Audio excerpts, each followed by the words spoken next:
times over, she said, is that Jesus didn't want to do it. Mm.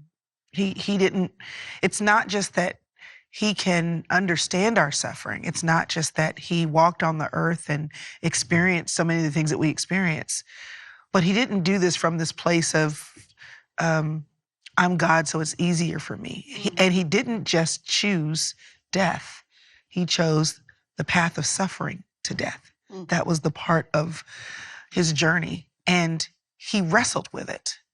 So giving me permission to wrestle with it, giving me permission to move forward the process and the path of difficult times in my life, and know that sometimes a part of the process and path that leads to resurrection, that leads to the joy set before us, is suffering. And that suffering is a part of life we don't want, but it is also part of life, number one, that Jesus knows too. And then also that for us, that it's a part of the process, you know?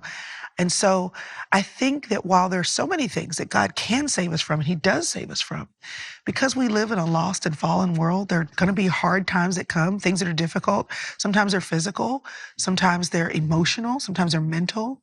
Sometimes it's a spiritual wrestling with God when we prayed for something and he didn't give us what we wanted.